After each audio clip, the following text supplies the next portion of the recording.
श्री श्याम महिला महाविद्यालय में आप सभी का स्वागत है। कोरोना काल में आप हिस्ट्री विषय से जुड़ रहे हैं। हमारा टॉपिक चल रहा था पानीपत का तृतीय युद्ध।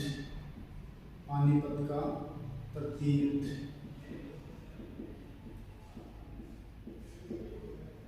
पानीपत का तृतीय युद्ध। और पानीपत के तृतीय युद्ध में हम पढ़ रहे थे इतिहास विषय से टॉपिक है। और इसमें हम पढ़ रहे थे, ये टॉपिक आपका लगता है बीए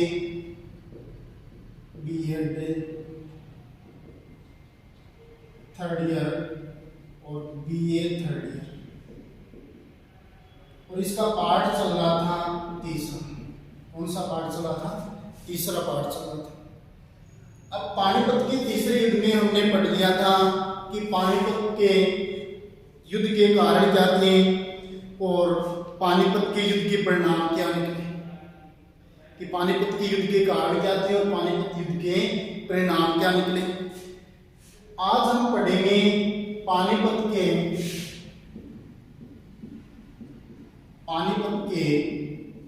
तीसरे युद्ध में मराठों की पराजय के कारण। मराठे किस प्रकार से पानीपत के युद्ध में हारे थे, मराठों की पराजय के कारण।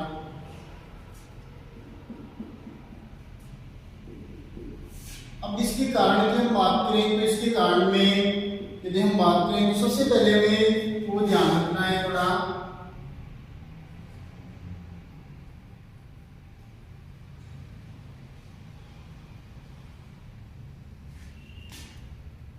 ये भारत का मानचित्र है और पानीपत पड़ता है हरियाणा में।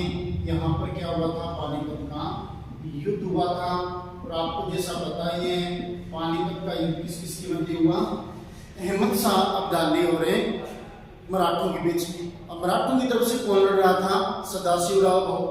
और उसमें हमने सब कुछ पढ़ लिया था कि सदाशिवराव भाऊ यानी पानीपत के तीसरे युद्ध में अहमद शाह अब्दाली से युद्ध करते हुए मारा जाता है। उसके बाद में सेना में भगदड़ भी बन जाती है।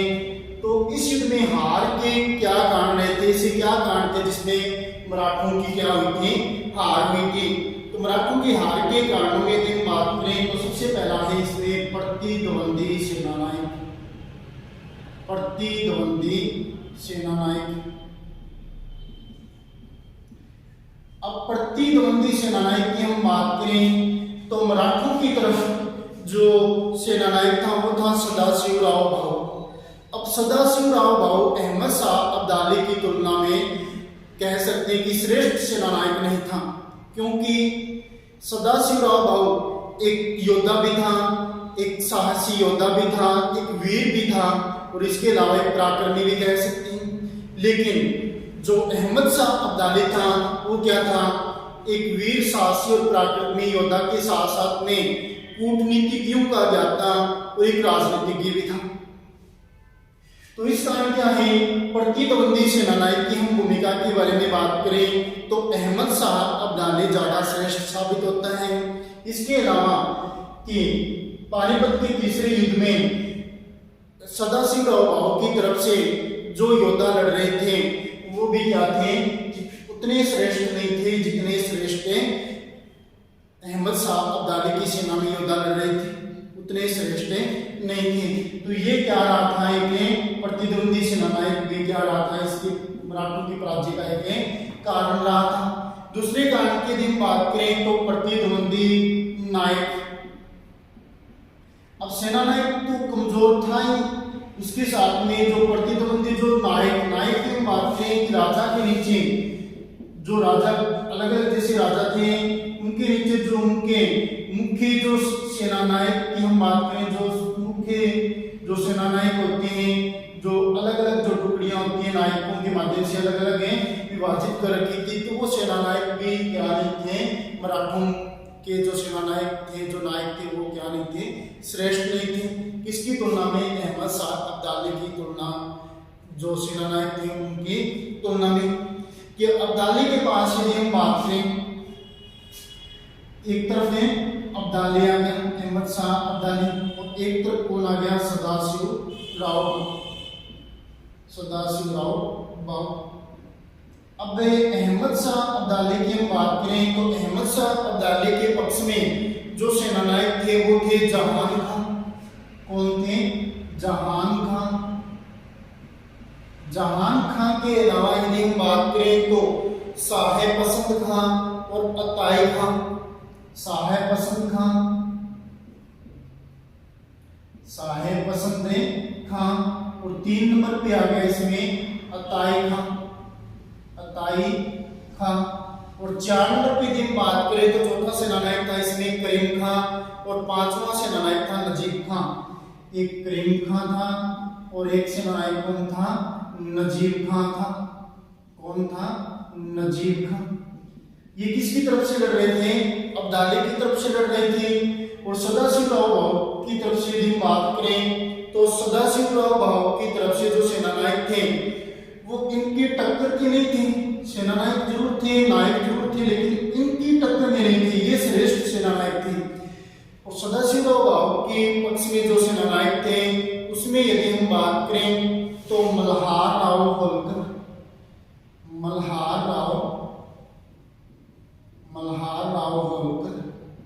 इसके अलावा यदि दूसरे नायक की हम बात करें तो दूसरा नायक इसमें आता है सिंधिया। कौन आता है? सिंधिया। ये कोई 2-4 ही नायक थे जो क्या है इसके पक्ष में लड़ रहे थे। इसके पक्ष में एक तो ज्यादा से नायक थे और दूसरे क्या थे? इनकी तुलना में ये क्या थे? श्रेष्ठ थे। इनको युद्ध लड़ने का ज्ञान ज्यादा था। अब मल्हार राव होलकर इसका क्या है कि अनेक अवसरों पर अब्दाली के हाथों परास्त होकर इसने क्या खो दिया था? अपना आत्मविश्वास वो खो दिया था। इसी प्रकार यदि हम सिंधिया की बात करें तो सिंधिया भी पराजित हुआ था। और होलकर पर तो ये आरोप भी लगाया जा चुका था कि वह पहले से ही नजीब खां और साहब पसंद खां के साथ क्या है? मिला हुआ है। इस कारण भी क्या है? ये श्रेष्ठ साबित नहीं हो पा रहे थे। तो ये इसका दूसरा कारण था। ये क्या था? इसका दूसरा कारण था प्रतिद्वंदी नायक कि मराठों की हार का। ये क्या था? इन्हें दूसरा कारण था। तीसरा कारण की यदि बात करें तो मराठों की हार का जो तीसरा कारण था वो था इसमें प्रतिद्वंदी सेनाएं।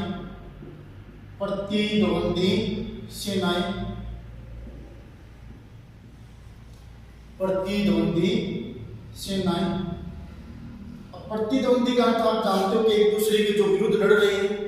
अब प्रतिद्वंदी सेनाएं किसकी थी? एक तरफ अहमद शाह अब्दाली की और दूसरी तरफ में सदाशिव राव भाऊ की।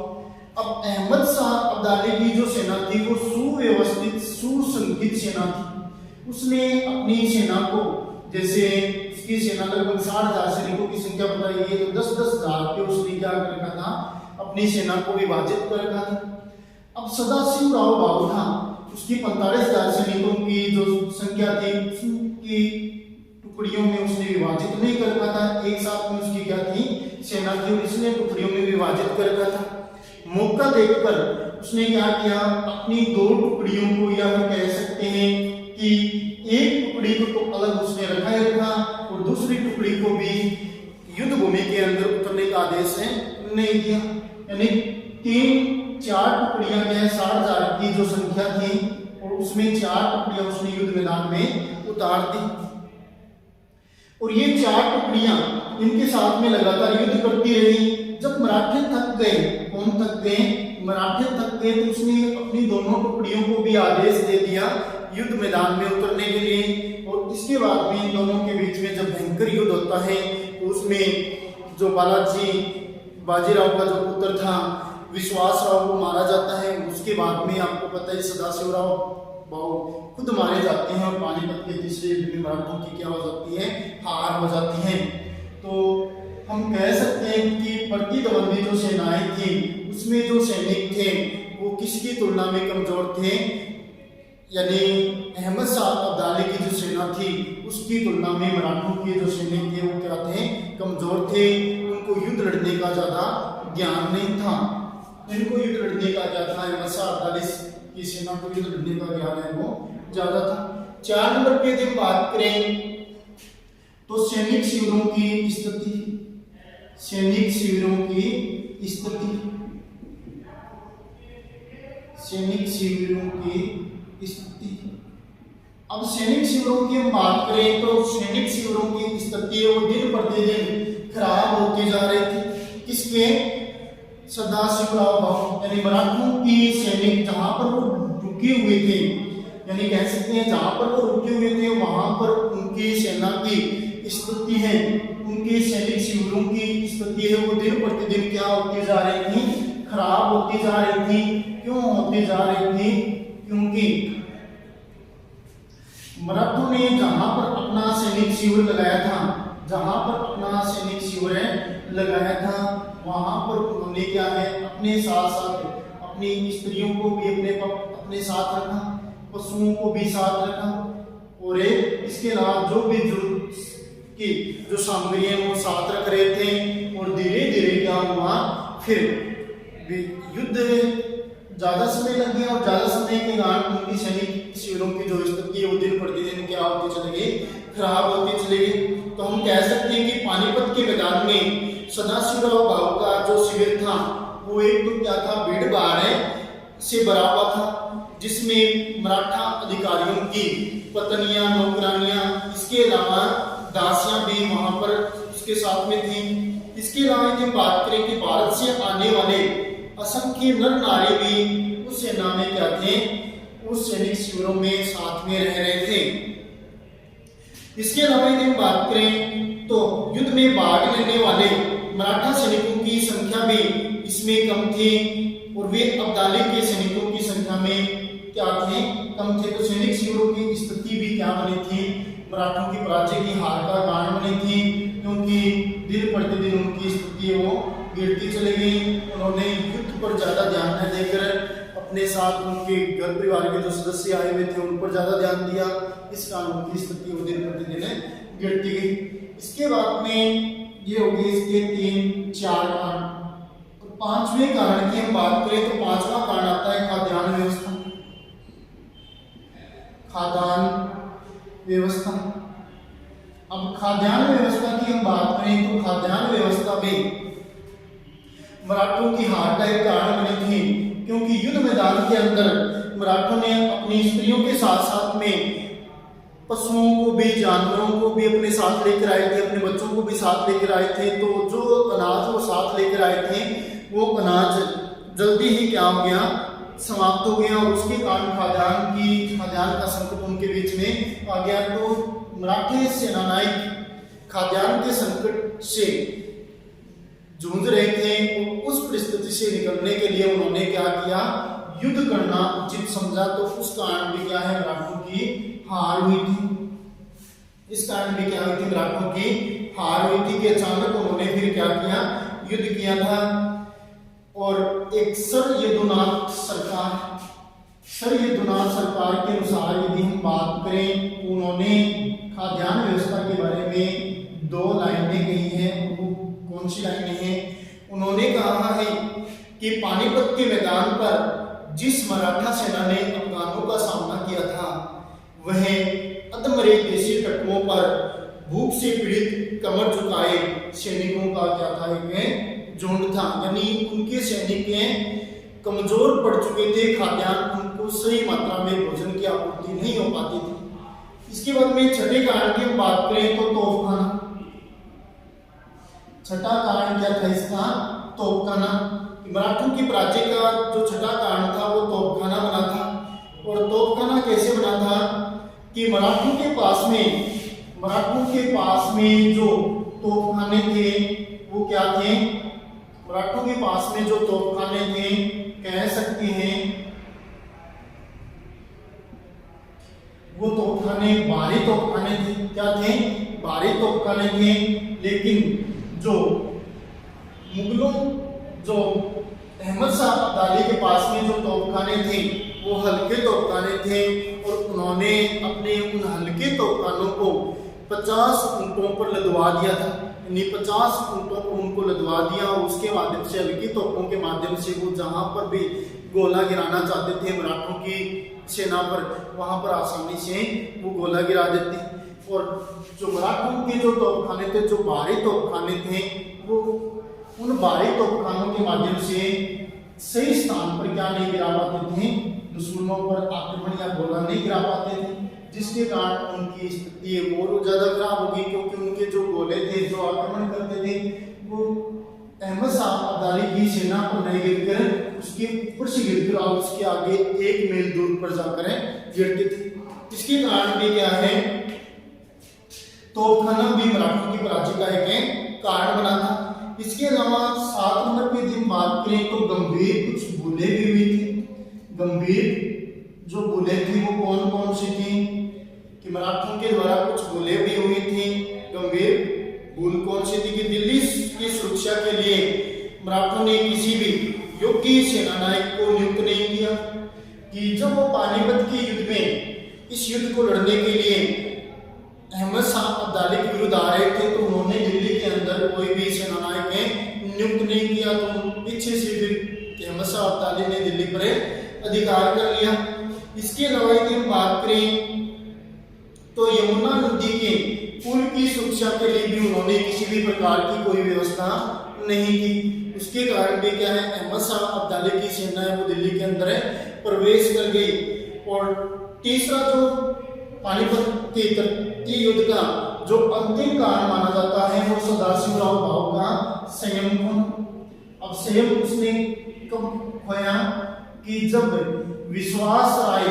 विश्वासराव मारा जाता है तो उस टाइम वो अपना संयम खो देता है और किसके विरुद्ध है, यानी सीधे ही वो युद्ध के मैदान में अंदर की तरफ झुक जाता है, अंदर की तरफ प्रवेश कर जाता है। तो संयम खोना भी पानीपत के तीसरे युद्ध का प्रमुख कारण माना जाता है।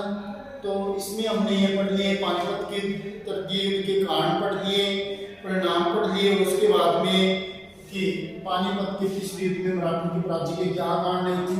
एक बार और ध्यान से देख लो कि प्रतिद्वंदी सेनानायक। अब प्रतिद्वंदी सेनानायक कहे जाए कि जिस प्रकार मराठों की सेना में कौन लड़ा था, सदाशिवराव भाऊ लड़ा था, और जो दूसरी तरफ अहमद शाह अब्दाली लड़ा था। अहमद शाह अब्दाली की तुलना में जो सदाशिवराव भाऊ था वो क्या था, श्रेष्ठ नहीं था। तो सेनानायक प्रतिद्वंदी सेनानायकों में क्या हो गई है, कमजोरियां होगी। फिर प्रतिद्वंदी नायकों की हम बात करें तो अहमद शाह अब्दाली की सेना में अनेक सेनापति, अनेक नायक एक साथ लड़ रहे थे, लेकिन सदाशिवराव भाऊ की सेना में कुछ सेनानायक ही लड़ रहे थे जो पीछे हार भी चुके थे अहमद शाह अब्दाली से। इसी प्रकार प्रतिद्वंदी सेनाएं आ गई। सैनिक शिविरों की स्थिति भी क्या थी, मराठा जो सैनिक शिविर थे उनकी स्थिति खराब थी, क्योंकि भीड़ भाड़ थी उसके सैनिक शिविरों में। और जो अहमद शाह अब्दाली के जो सैनिक शिविर थे वो खुली जगह में थे, आराम से वो अपने साथ अपनी स्त्रियों को साथ लेकर नहीं आए थे। तो इस कारण भी क्या है, सैनिक शिविरों की स्थिति भी इसमें कारण बनती है। फिर खाद्यान्न व्यवस्था, खाद्यान्न संकट भी क्या बनता है, पानीपत की तटीय मराठों की पराजय का कारण बनता है, क्योंकि अपने साथ अपने स्त्री और बच्चों को साथ में लाने के बाद में, या पशुओं को साथ में लाने के बाद में खाद्यान्न की आपूर्ति उस समय पर नहीं हो पाती, और इस कारण क्या है, उनमें खाद्यान्न की कमी अनुभव होने लग जाती है, और खाद्यान्न की कमी से वो कमजोर पड़ जाती हैं। तो ये भी इसका कारण है। फिर तोपखाना कारण कि मराठों के पास में जो तोपखाने थे वो क्या थे, श्रेष्ठ नहीं थे, भारी तोपखाने थे। और इधर अहमद शाह अब्दाली की हम बात करें तो अहमद शाह अब्दाली के पास में जो तोपखाने थे वो श्रेष्ठ थे और एक हल्के थे। 50 ऐसे तोपखाने थे जो ऊंटों पर लादकर उसके माध्यम से उन्होंने युद्ध किया और मराठा सेना को हराया। फिर गंभीर बुलों में हम ये कह सकते हैं कि एक तो महत्वपूर्ण बुल ये थे कि उसने जो अहमद शाह अब्दाली था उसको कमजोर समझ लिया। दूसरा यदि हम बात करें कि सदाशिवराव भाऊ जब दिल्ली से पानीपत के युद्ध के मैदान की तरफ बढ़ता है तो वो दिल्ली पर किसी सेनानायक को नियुक्त करके नहीं जाता।